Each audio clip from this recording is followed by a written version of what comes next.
Just check the streams. Once We're about 2 minutes out. Yeah, a little, maybe a little bit less. Okay, let me just go live then. Yeah. So we'll go with Facebook first. Hey everybody, this is John with Ubaldi Reports. We're just about ready to go live. This is Ubaldi Reports, the fact, not fiction that lets you, we follow all government, not government. Let me say that again. It's fact, not fiction, as we report on issues facing America, whether internationally and globally, but will probably not end up on President Biden's disinformation governance board. So, but you never know. As soon as you say something critical of the administration or Democrats, you're on that disinformation and they'll block you. So we'll have to see how that goes. But today we're going to talk about some two hot buttoned issues. One is the attack on the Supreme Court, how protesters went to the homes of the 6 jurists or the 6 conservative Republican members of the Supreme Court and protested how they wanted to keep Roe v. Wade legal and lawful throughout the United States. And then the other thing we're going to talk about in the second part of this podcast is inflation. The inflation report came out today, and it wasn't the greatest. So there's a lot to talk about. If you're listening to this live streaming podcast on TikTok, type in your questions. We'll try our best to answer them. I always have my good friend and fellow podcaster and fellow Marine Corps combat veteran, Joe Bitts. He's just doing a little bit of the testing because he has the expertise on that, which I don't, sadly to say. But we're trying our best, and we're trying to do this so we can do this.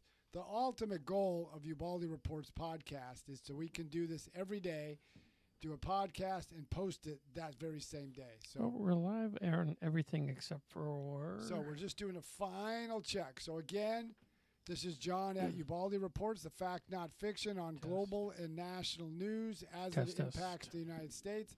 And it's all coming from a veteran perspective, and hopefully we're not going to land on President Biden's disinformation governance board to weed out those who are providing disinformation. We do the opposite. We provide facts, and we actually tell you where we got our information. And a lot of it's built on our studying of the different complex issues and our experience. And most of it is our experience that we served in the economy, but also... Hold on. Wait. Tell them if they have any questions, put it in the chat. I did. My 30 years of experience. So if you have any questions, put it into the chat, and we'll answer it. So we about ready, Joe? Yeah, a minute. Okay, we're about a minute out, so prep those questions, and we'll try to answer it as best we can. Again, this podcast is going to be discussing basically the attack on the U.S. Supreme Court and inflation, because inflation impacts every one of us. Hey, I think Tom is joining us. He's usually a regular. Okay. How much longer we got? We're good. I don't know. We're not showing up on YouTube, but I think, Okay, so we're just about there. All right. Ready? We are recording in 3, 2. Hey, everybody. This is John with Ubaldi Reports, the one podcast that deals with fact, not fiction, as we discuss issues that impact America internationally, but also nationally. And hopefully we're not going to end up on President Biden's disinformation governance board, but you never know. As soon as you say anything that's critical of the administration or Democrats in general, bam, you are flagged as a disinformationer. So hopefully we don't do that. Now, if you have any questions, put it into the text, so we'll see it, and we can go from there. But first, as always, I got my co-host, Big Bad Joe Bitts, former combat Marine of Iraq. And how's it going, Joe? Great, John. What's the I guess you want to say minister or mistress, or what is her name? Oh, the one who's heading the disinformation board? Yeah, that I got the first one. Is Nina, and I always butcher this name, Nina Joakovic. Okay. And it was kind of ironic that you mentioned it. It's in a hearing before the Senate last week. Mm-hmm. They asked Alejandro Mayorkas, the Homeland Security Secretary, who announced that there was this board, that disinformation governance board was formed. So they asked him, did you know anything about her past statements about Russian collusion, about the Hunter Biden story, all being bold-faced lies? And we found out they were actually truthful. There was no disinformation, there was no Russian collusion, and there was the truth to the Hunter Biden story. And then all the past statements she made, and Alejandro Mayorkas said he didn't know anything about it. Uh-huh. He didn't know. It was like, to me, and then he wouldn't go into depth of, we don't discuss employment practices, which I thought was a weird statement to make, considering the Senate has and the Congress has oversight over Homeland Security. Mm-hmm. So when he said that, like, you're not talking Joe Q public. The Senate, the Congress, both the House and the Senate, have oversight over your department. You can't just say, I can't tell you.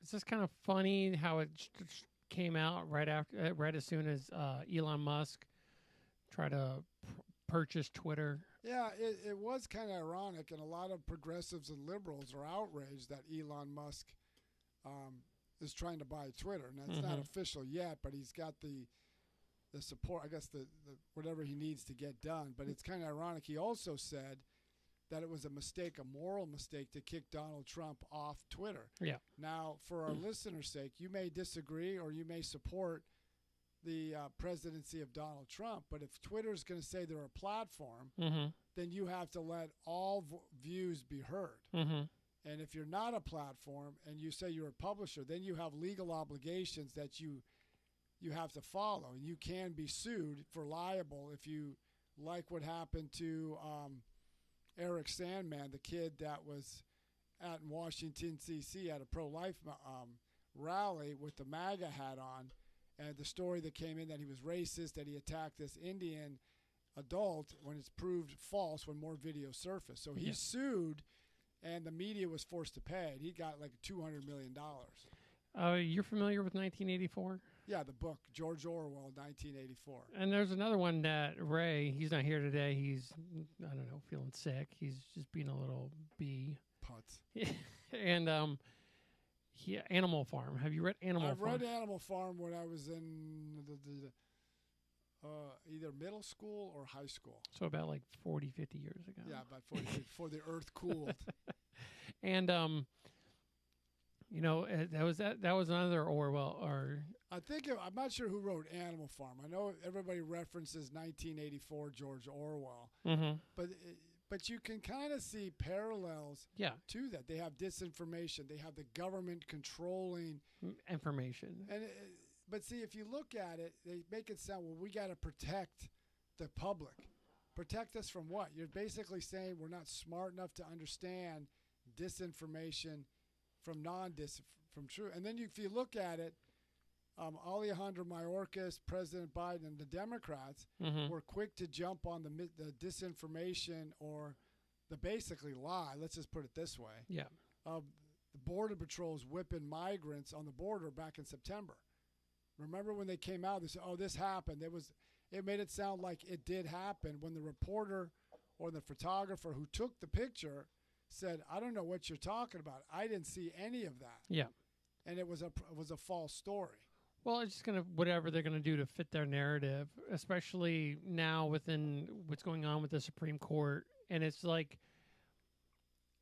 abortion is, I guess, the issue, but there's a lot more other issues that are entangled with this. Well, and I would tell people, and that's probably a good segue, because that's one of the top things we're talking about today is the Supreme Court.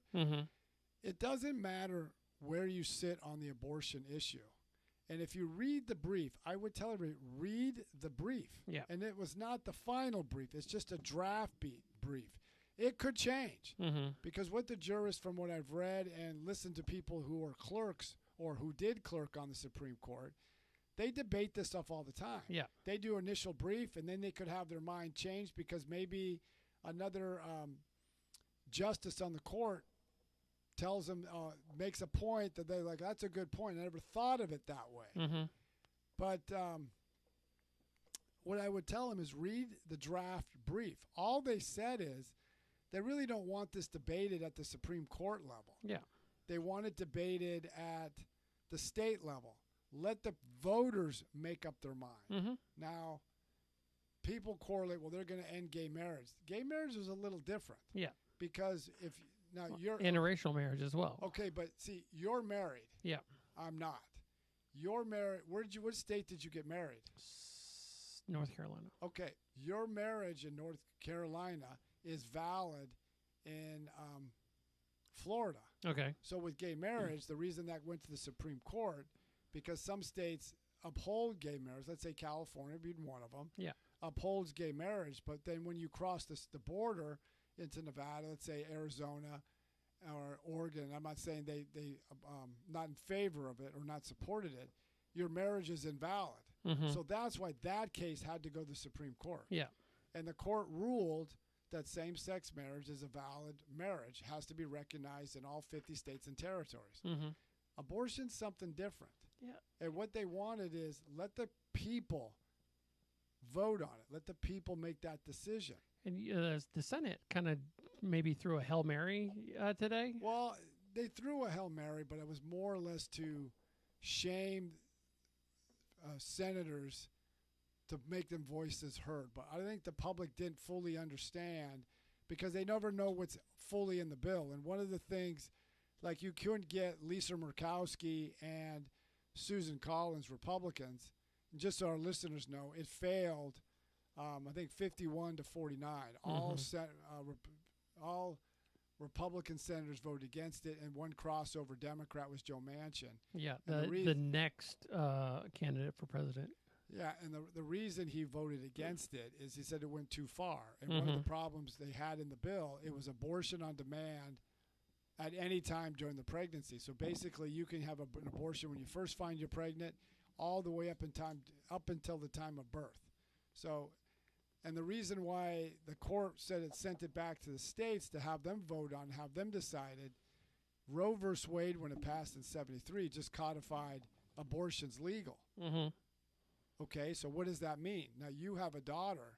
Can you imagine your daughter's 16 years old, she gets pregnant, but gets an abortion without your knowledge? But when I was at a church event, I couldn't give one of the kids aspirin when she asked for it. Yeah. So why can't I do that, but you're going to allow that?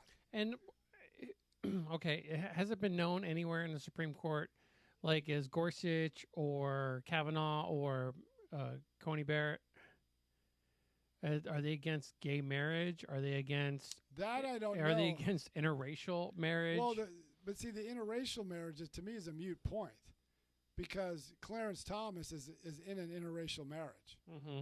and many people are from other. There's some Republicans who are in an interracial. Mitch McConnell, yeah, the Senate minority leader of the Senate, Republican. He's in an interracial marriage. His wife is, I believe, Chinese. Okay.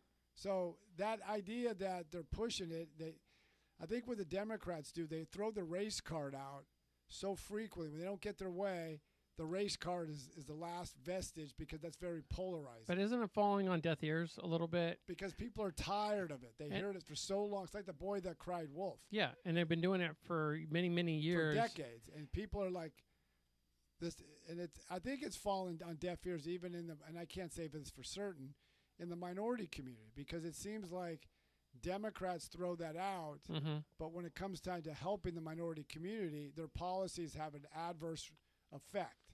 And we're seeing it now with high inflation and high economic costs in many of these communities. High gas prices are killing these minority communities. That's not really why we're here talking about the whole issue and what the Supreme Court's decision is.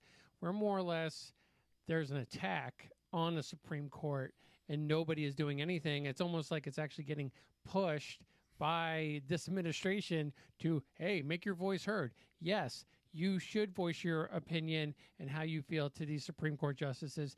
And that is, I don't know, it's illegal, right? It's a federal law that's illegal to protest in front of the homes of justices if you're trying to push them to rule a certain way. Okay, what if I protest the house next to it and tell them I don't like abortion?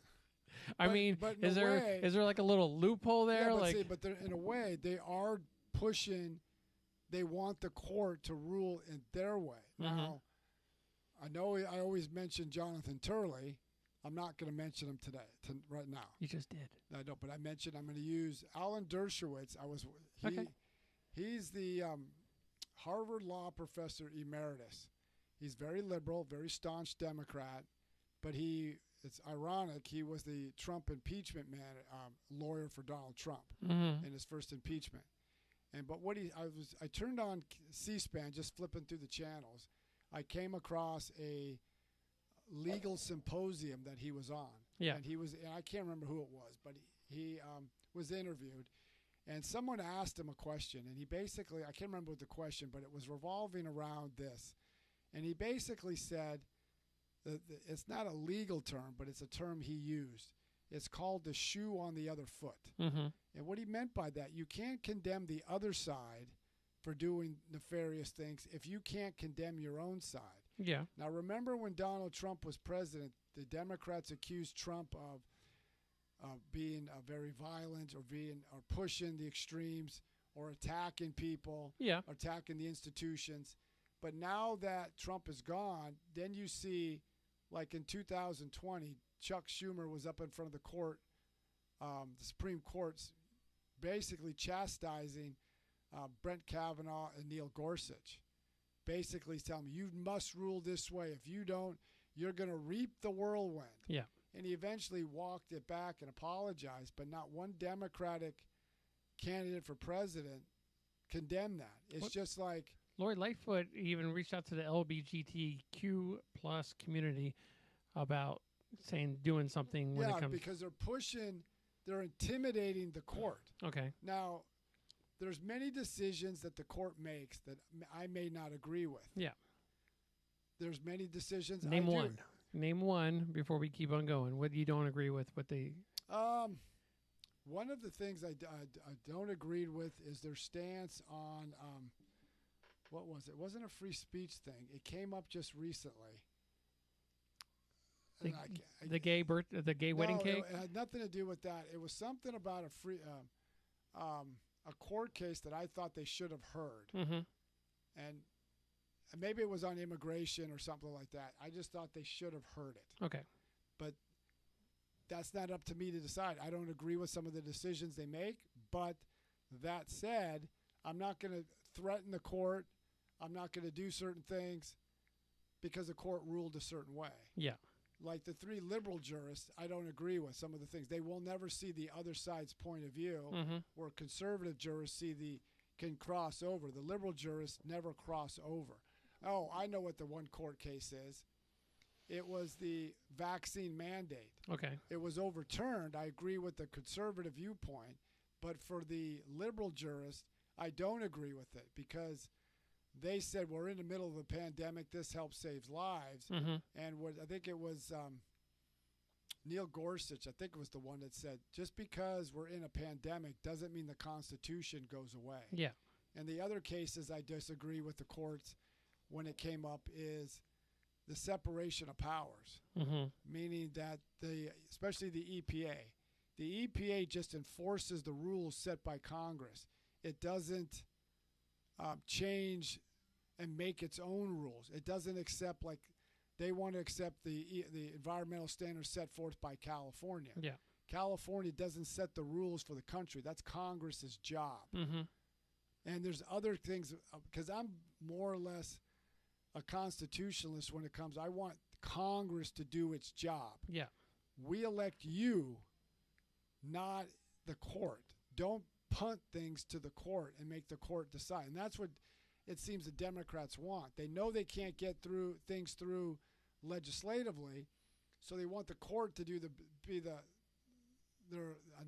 another legislative body, basically legislating from the court. It's just I disagree with some of that stuff. So, I mean, we know this administration is not going to do anything, but it's also probably maybe going to backfire when it comes to the Democrats because, when it was presented to us, it was a draft. It was a leaked draft. We can talk about that in a little bit, but it was a leaked draft, and their decision, it was just a draft. Their decision was not final like you said, they kind of sit down and they talk about it and they discuss and they're like, well, what about this? What about that? This was maybe a non-issue when it came to abortion. Okay, we can't do anything other than this, so we might as well just kind of default back to Roe versus Wade, and then Roe versus Wade, and then carry on. Or so that could have been the end decision if they were maybe like indecisive or they couldn't figure it out. But now you're going to stand out there and you're going to protest. That's just like if you give me an ultimatum, I'm going to go in the least opposite direction you want me to go in. And they just did that to the court. Well, before we discuss the leaked draft document, I think it was the Supreme Court justice that did it. Yeah, okay. It's the leaked document. But then also the other aspect is when they start protesting in front of their homes, and when they saw the firebombing of a pro-life clinic up in Wisconsin. I don't even think it was a pro-life clinic. I think it was a office that if you were pregnant and you needed help, and not like. Well, but either way. But either way. It wasn't like. But either way, whether it was a pro-life or it's a clinic that provided resources, it's when it was firebombed. It's just like in 2020. You had all those riots across the country. And first people supported the protest because of George Floyd. But then when they started divulging into anarchy and destroying the community, destroying businesses, destroying things, that's when the public said enough's enough. And that's where the whole big defund the police movement, which had a disastrous effect, especially in the minority community. So if they do another summer of violence and destroying, that's going to turn off the public.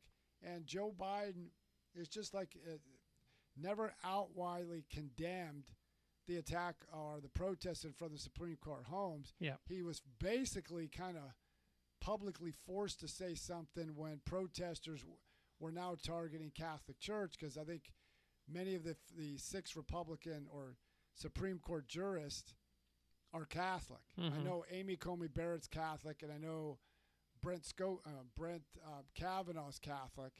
So when they went into the Catholic church out in California, when they graffitied various Catholic churches, that's when people say enough's enough. You could take a positive event and turn it into something negative. People don't like violence.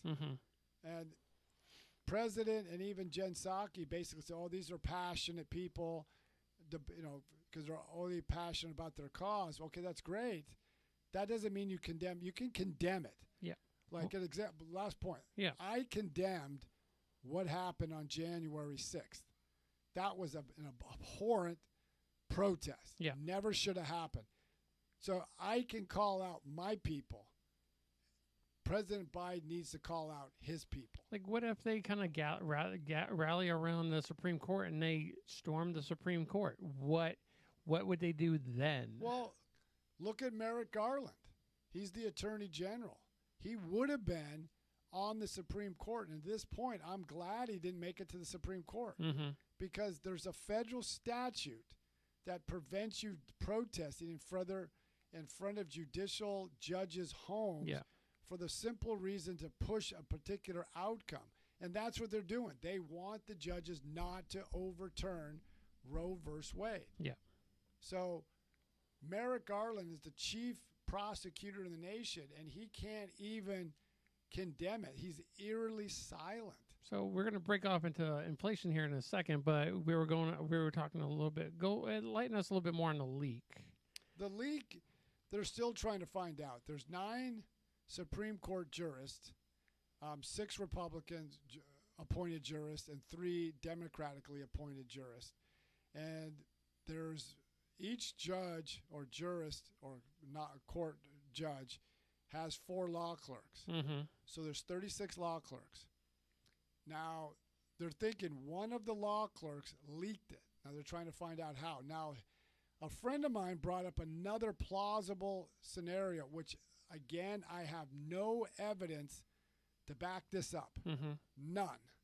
I also have no evidence to support that she was in the part of the brief or just listening into the brief without having to make a decision Okay. is the new Supreme Court nominee who was confirmed. Okay. And when Stephen Breyer retires in June, she takes over. I don't know how the court operates. Do they allow? Would she be privy of some of the stuff that was going on? I don't know. That's why he brought it up. But I don't have any evidence to support that. I have no evidence that she was there. I have no evidence to support that her law clerks that she have were part of that. I don't know. Yeah, but the thing is well, one of the questions I had was, has there ever been like a inside man for the president when it comes to the Supreme Court justice? So this would be this would definitely be what's it called?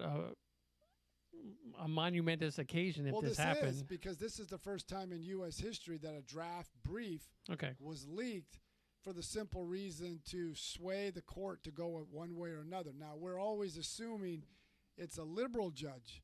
A liberal law clerk if that was the person. Mm-hmm. It could be, let's say it's a liberal law clerk. They wanted to let the pro-choice people know that this is coming down to mobilize.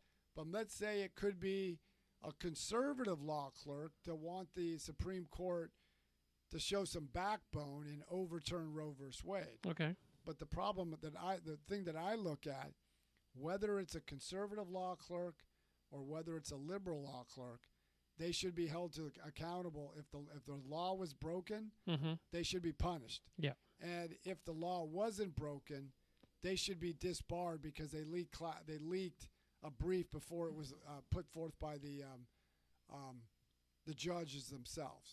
Okay, so let's kind of pivot over to inflation.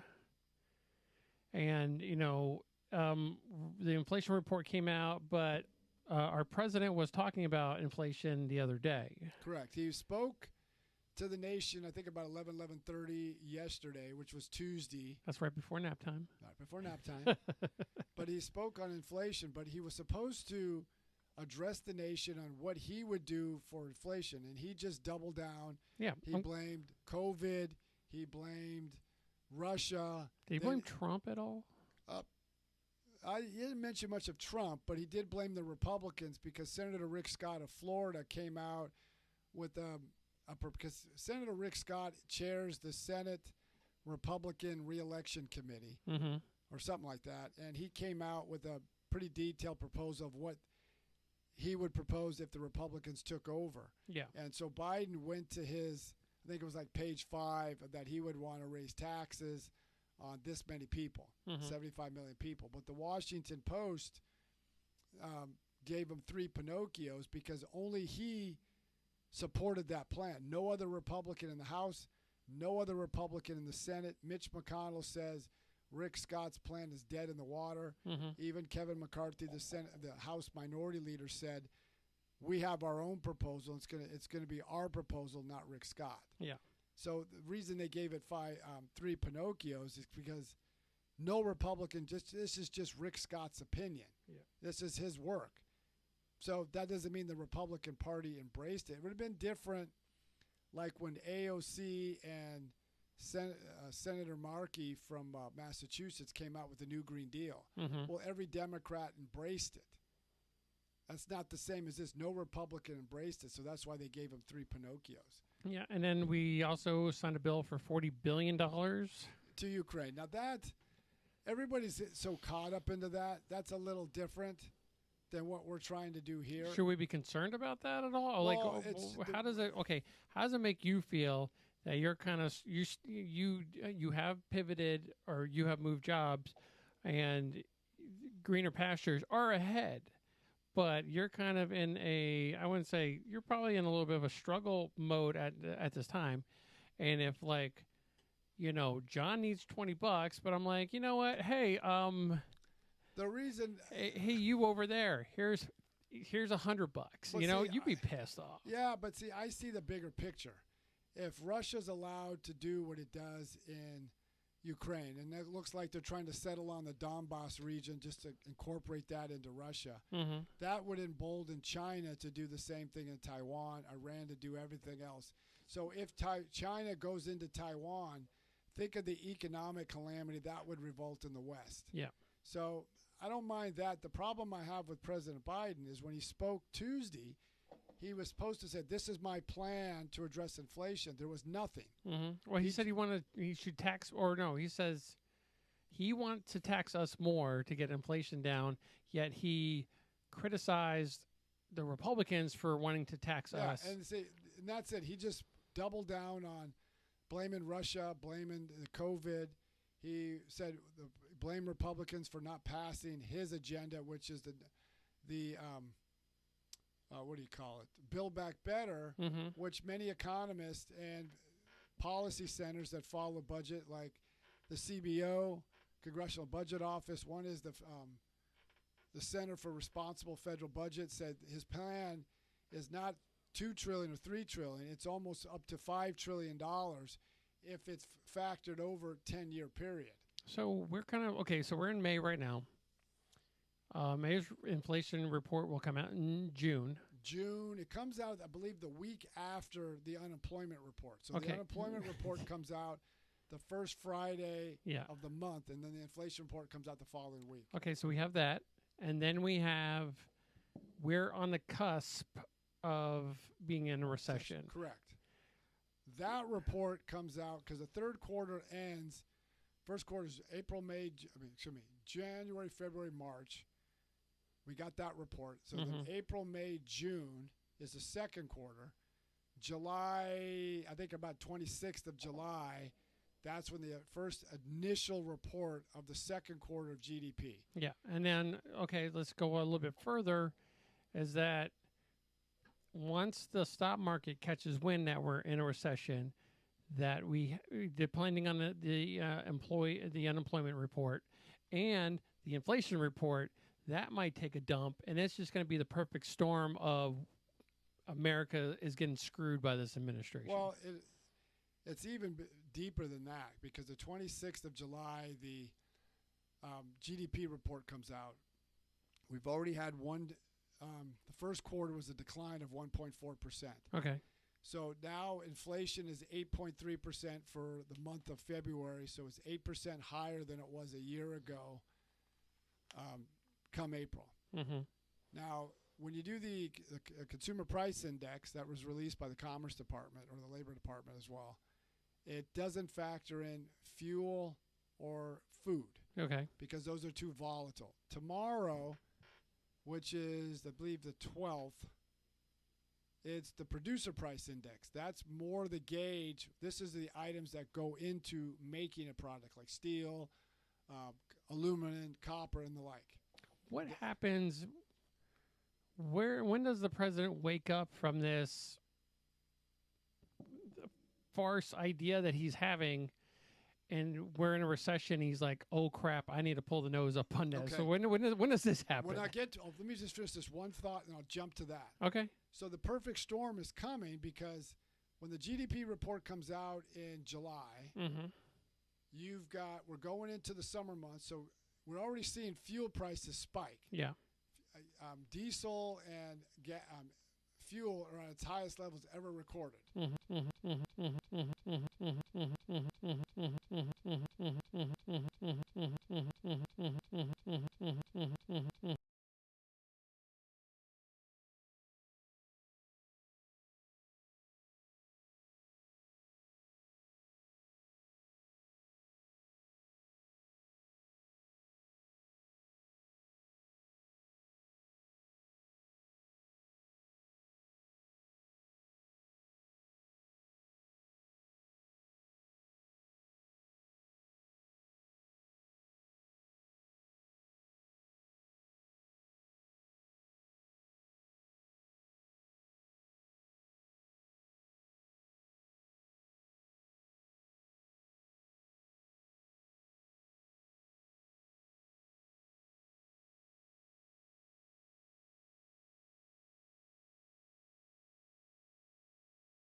chain issue. And I talked to a friend of mine before I came over to your house to do the podcast. You notice that where's Pete Buttigieg, Secretary of Transportation? Where's the Commerce Secretary? He's charging his Tesla. Where's the Labor Secretary? Now, when each time they get in front of Congress, when they testify before the various committees, they're asked these, what are your plans? They have no plans. Like, I'm sure most of our listeners have been finding out about baby formula. There's a shortage. Well, back in October, there was a contamination at one of the companies that produce majority of the formula. But the FDA knew there was a whistleblower a month prior that was telling them there's problems here. Yeah. But so far, the FDA hasn't done anything. So here we are at May. If you knew this, you're shutting down this company that produces the vast majority. Did you not have a plan how to ramp up production? Yeah. Like maybe do like an Operation Warp Speed. We're going to clean out this company. We're going to put new leadership in. We're going to do this, and this to get those production levels up again, or have a contingency plan to make sure mothers and fathers and families can get the baby formula they need for their children. But it just seems like this administration dropped the ball on that. Yeah. And this was supposed to be the most competent administration who knew how government run, because he's been in government for 40 years. Yeah. Yeah, he knows all. So, John, if they want to get a hold of us, how do they do that? They can go to ubaldireports@gmail.com, and I do look at it, ubaldireports@gmail.com, or you can go on TikTok, Facebook, Instagram, Twitter, and YouTube. And if you go on YouTube, hit like and subscribe. The ultimate goal is to be able to do this full time and do this Monday through Friday. So once we start making money, we're going to invest it back into the company, get better equipment so we can have a better seamless live streaming to make it better for the listeners. But we would love to hear your questions and concerns, or if you have a question and you want me to research something, I'll do it. Just put it in there and let us know. Okay. So everybody have a great day, and we will talk to you soon. All right. Till next time, keep listening to Ubaldi Reports. Let your friends know about Ubaldi Reports. Till next time, we'll be pushing stuff out. All right. Take it easy.